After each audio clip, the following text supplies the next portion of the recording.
تعالوا نعرف ايه اللي حصل في قرية سين القبلية. لو انت يعني بتخاف انصحك بلاش تكمل الحلقة، لان دلوقتي هتسمع عن حاجات غريبة ومرعبة حبتين، وللأسف حصلت فعلا. لايك ادعمنا بيه ويلا بينا نبدأ. أحداث حلقتنا بتدور في محافظة البحيرة، وبالتحديد في قرية سين القبلية التابعة لمركز بدر. تقريبا في أوائل شهر 7 سنة 2021 صح أهل القرية على خبر في منتهى الغرابة، والخبر ده مصدره بيت واحد اسمه الحاج أحمد الشويخ، والبيت ده عبارة عن بيت كبير وعايش فيه 3 أسر. طيب ايه اللي حصل يعني؟ الطيور اللي موجودة في بيت الحاج أحمد الشويخ صحيوا الصبح لقوا نصها ميت، شوية فراخ على شوية بط على شوية حمام وأرانب لقوهم الصبح ميتين. وركز لي كويس قوي مع الحمام. المهم بعض الناس في القرية قالك يا عم ما هتلاقي العرسة هي اللي عملت كده، ما كلنا بنربي طيور، هي يعني أول مرة تحصل. بس ناس تانية قالت لا، ده الموضوع فيه حاجة غريبة، هو معقولة يعني عرسة واحدة هتموت الكمية دي كلها من الطيور؟ العرسة بالكتير هتموت لها 2-3 فرخ. فناس تانية قالت يا جماعة دول هتلاقيهم 7-8 عرس ولا بتاع، ودخلوا مرة واحدة على الطيور وهم اللي عملوا كده. رد واحد من الناس لا، الكلام ده مش منطقي، فعلا في حاجة غريبة. العرسة هتقدر تخلص على الفراخ والبط والوز اللي على الارض، بس مش هتقدر توصل للحمام، خصوصا يعني ان الحمام الميت كبير وبيعرف يطير. وكمان يا عم انت هو ده في ارانب ميتة، والارانب صعب العرسة تقدر عليهم. وقال لهم كمان على حاجة اغرب، الطريقة اللي الطيور كلها ميتة بيها مش اسلوب العرسة نهائيا في القضاء على الفريسة. العرسة ليها طريقة معينة وكلنا عارفينها، لكن الطريقة اللي الطيور ميتة بيها مختلفة تماما. اسمعوا الطريقة كده. اول ما بدأت بالصيف لها 3 اشهر دلوقتي، 20-30 بطة بغالي و20-30 فرخة، والحمام كليته ده راح، والارانب راسه كده تتطبق ويخر له في الدم ويموت في الحال. قصتها من الاول الحته اللي شفناها بره الناس كلها كانت اللحظه نلاقي حاجه زي ما كنا متكيه عليه تحصل موت والدم شغال من العين. راس الطير بيتطبق من فوق وينزل نقطة دم واحدة، ويعدي يوم والتاني والتالت، ويتفاجئوا كل يوم الصبح ان الطيور عمالة تموت واحدة ورا التانية، لحد ما الطيور كلها خلصت من البيت نهائيا. لا عاد في بط ولا وز ولا ارانب ولا حتى فرخة ولا حمامة. فبعض الناس قالت يا جماعة ده البيت في وسط أراضي زراعية، يعني ما يمكن ثعلب ولا ديب ولا بتاع هو اللي بيعمل كده في الطيور. ماشي يمكن، بس الثعلب أو الديب هياكل الطيور، مش هيسيبها سليمة وهي ميتة بالشكل ده. وبعد حوالي أسبوع لما كل الطيور اللي في البيت خلصت نهائيا، قرر أهل البيت انهم يعملوا اختبار بسيط كده. راحوا اشتروا شوية طيور من مدينة كوم حمادة، وبعدين جابوا الطيور دي وحطوهم في حلة كبيرة، وجابوا الحلة دي وحطوها في الصالة بتاعة البيت، وفضلوا مركزين بعينهم عليها. مجرد بس ملفوا وشهم لثواني معدودة الطيور تعيش انت بنفس الطريقة. صلي على النبي. اشترينا طيور من كوم حماد وحطيناها في الطشت قدامنا في الصالة وبحلقين كده اهو، على ما تغمض وتفتح تلاقيهم ميتين. فضلت برضو ناس من اهل البلد تكذب وتقولك يا عم ده عرسة ولا ثعلب، طيور ايه دي اللي تموت لوحدها؟ لحد ما حصلت حاجة اغرب وارعب من كل اللي فات. الاغنام بتاعت البيت يصحوا الصبح يلاقوا واحدة ورا التانية ميتة، وكمان بنفس الطريقة بتاعت موت الطيور. ويوم ورا التاني كل الأغنام والمعيز اللي في البيت ماتت، الراس بتتطبق ونقطة دم ويلاقوها ميتة. ومش كده وبس، خد بقى المرعب أكتر وأكتر، المواشي دورها جه. يصحوا الصبح يلاقوا المواشي بتاعت البيت حصل لها نفس اللي حصل للأغنام والمعيز، لحد ما كلهم ماتوا واحدة ورا التانية. قلنا عرسة وقلنا في جبنا ناس حاوي بتاع لافات دور قال ما فيش حاجه. ثاني يوم عشان ما نعرف انه مش افات الاغنام نام. بس ما فيش عرسه بتاكل خروف، عرسه تخلق بهيمه.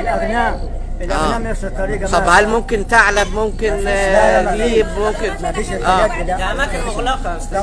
صلي على النبي. اهل القرية كلهم ساعتها قال لك لا بقى، ده كده فعلا في حاجة مش طبيعية، بس محدش برضو قادر يفسر هو ايه اللي بيحصل. طيب الموضوع وقف لحد هنا؟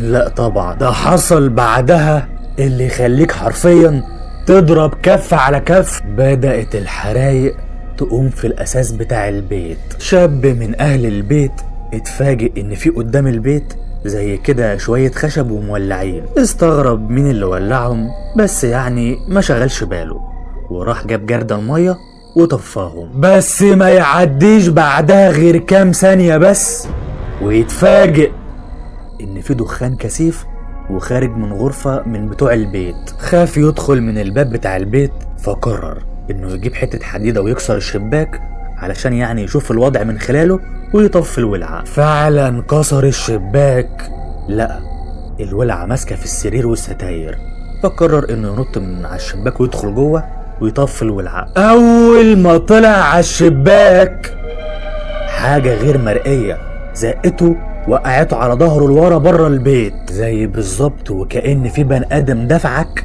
وقعك لورا على ظهرك. المهم بعدها الناس اتلمت وطفوها بالفعل. تاني يوم يلاقوا غرفة تانية تقوم فيها حريقة، يجروا ويطفوها وعادي. بس اللي مش عادي إنه هما بيكبوا مية على الولعة علشان يطفوها وكأنك بتكب بنزين مش مية. النار كانت بتزيد مش بتقل، ويعدي يوم والتاني ويتفاجئوا ان النار بدأت في غرفة تالتة من غرف البيت. بعض الناس قالت ساعتها يا عم ده تلاقي ماس كهربائي ولا بتاع وهو السبب. قالوا ماشي يمكن. فأهل البيت فصلوا الكهرباء نهائيا عن البيت كله. وهنا حصلت المفاجأة المرعبة، برضو النار قامت من تلقاء نفسها جوه البيت. يعني كده لا ماس ولا يحزنون. فبعض الناس في القرية قالت طيب يا جماعة انتوا بس طلعوا كل الأساس اللي في البيت بره وإن شاء الله مش هيحصل حرايق تاني. أهل البيت فعلا عملوا كده وفضوا البيت نهائيا من كل الأساس والأجهزة الكهربائية. وما يعديش بعدها غير يوم واحد بس ويتفاجئوا إن الحيطان بتاعت البيت وهي خالية تماما قامت فيها الولعة. الحجرات اتضررت بشكل كبير جدا من قوة النيران. الصبة وقعت. الحيطة اللي مساحة بتولع. دي كان متنحر ومتمعدن وزيت وكل حاجة. وقع من النار. كان بيوقع من النار. ده كان بيوقع من النار حضرتك.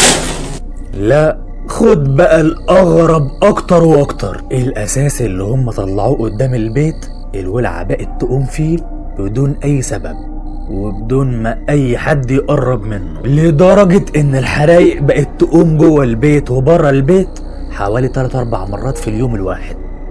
كل يوم النهارده كان فيه النار تتكرر في اليوم 3-4 مرات، والنهارده النار حصل أكتر من 15 حريقة في آخر 7 أيام كل يوم. لا بقى قالك ده كده شغل جن وعفاريت، لا يمكن ده يكون من صنع البشر. فأهل القرية قالك لازم نجيب شيوخ ويقرأوا جوه البيت والموضوع هيتحل بإذن الله. الشيخ من دول يجي ويقرأ، فوهو لسه بيقرأ ما كملش لسه يسمع صوت الصراخ والصويت يشتغل. يطلعوا جري يلاقوا النار اشتغلت. حاجة تانية يشغلوا مثلا سورة البقرة على الموبايل جوه البيت، القرآن يشتغل شوية وفجأة الموبايل يفصل تماما لوحده. النهارده كنت صليت الفجر ومفيش حاجه طبيعي خالص، وقعدت جوزي جالي امبارح اللي بيعرف يقرا في البيت يقرا سوره البقره او يشغلها على القران يحاول يقراها. معايا على تليفوني 3 شيوخ من القران، يقرا الاول سوره البقره تيجي في نصها وتيجي طفي، يجي التليفون فاصل نفكر ان العيب في الشيخ دي، نقرا السوره اللي بعدها تيجي طفي، نقرا السوره اللي بعدها تيجي طفي، والاخر خدت التليفون وقعدت نكمل انا قرايه، نقرا انا من المصحف اللي على التليفون. برضه السوره ما قدرتش نكملها ولقيت الصوت اشتغل والدنيا اشتغلت والنار جايمه ما حدش قدر عليها يطفيه. طب سيبك من دي، ركز لي بقى في الحتة اللي جاية دي. اهل البيت عندهم موتور مية خاص بالبيت، موتور لرفع المية يعني. الموتور بيكون شغال وزي الفل وما فيهوش اي مشكلة، وبمجرد ما النار تقوم في اي حتة من البيت يجوا يشغلوا الموتور علشان يجيبوا مية، الموتور بيتعطل تماما وبيحلف ما هو شغال. وبعد ما الحريقة بتنتهي الموتور بيرجع يشتغل زي الفل من تلقاء نفسه. غريبة صح؟ لا لا لا لا، ده لسه في اغرب. شنطة كتب وكراريس بتاعت ابن من ابناء البيت، الشنطة لوحدها قدام عينيهم تتحرك من الصالة لحد ما تدخل الحمام. الشنطة اول ما دخلت الحمام قامت فيها الولعة واتحرقت نهائيا. عندهم شنطة عيل صغير يا استاذ احمد، الشنطة اتحركت من الصالة راحت الحمام ولعت في الحمام. ازاي؟ الشنطه محطوطه في الصاله الولد بذاكر بيها وخلص. دقيقتين اتنين لقيت الشقه مدخنه، نبص على الشنطه لقاها في الحمام. انا فيهم مي شفت له مي يا دوبك نزلنا نشرب كوبايه شاي، على ما طلعني لقينا دخان، لقينا الشنطه زي ديت في قلب الحمام وولعت. طب سيبك من دي، جردل يكون مليان ميه عادي جدا وتقوم فيه الولعة. لا لا ما تستغربش، ده انت لسه هتتعجب كمان. الولعة لما كانت بتقوم في المكان اللي فيه الانابيب بتاعت الغاز وتبقى النار محاوطة الانابيب من كل ناحية، بعد ما يطفوا الولعة يلاقوا الانابيب ساقعة تماما ولا كأن كان حواليها نار. طب خد دي كمان. شوية شوية اهل البيت يكونوا بيغيروا الهدوم بتاعتهم يتفاجئوا ان جوه الجلابية راس فرخة جات منين ومين حطها محدش لا عارف ولا فاهم. يحطوا الفول في قلب القدرة يتفاجئوا ان النار مسكت في الفول نفسه جوه القدرة. ازاي وليه مفيش تفسير. الرعب وقتها انتشر في كل انحاء القرية والناس بقت تمشي وتتلفت وراها وهي خايفة، حتى ان اهل القرية بقوا يخافوا من الجماعة اهل البيت. بقينا زي بقى عند الناس، لو حطينا حاجه عند الناس خايفين مننا، لو دخلنا عند حد خايفين مننا، لو ماشيين في الطريق الناس تتكلم عليه، حد يلاقي لنا حل احنا راضيين بيه. الاساس والاجهزة والهدوم وكله مسكت فيه النار، حتى ان اهل البيت ما عادش حيلتهم غير الهدوم اللي لابسينها. ما فاضلش عليه غير الغير اللي عليه، هدومهم انت شفتوها، ما عندهمش البيت على البلاط بالكامل، بلاطه. احنا كلنا بأسرة البيت كل واحد دلوقتي ما عادش حيلته غير التليفون. عاوز يغير يا جماعه احنا هربنا عيالنا، والله العظيم انا عيالي انا ماليش حد نروح، معلومه هنقولها. احنا قاعدين في الشوارع. التلات اسر اصبحوا في معاناة كبيرة وبقوا قاعدين قدام البيت وخايفين يدخلوا، وبقوا يستغيثوا بعلماء الازهر الشريف واهل العلم وغيره. استنفذنا كل الطرق العلميه في السؤال، ما لقيناش اي سبب، فاحنا بنستنجده بعلماء الازهر الشريف. دلوقتي احنا الناس دلوقتي احنا عايزين بتوع الازهر الشريف، عايزين العلماء بتاعت مصر تيجي تشوف اللي احنا فيه.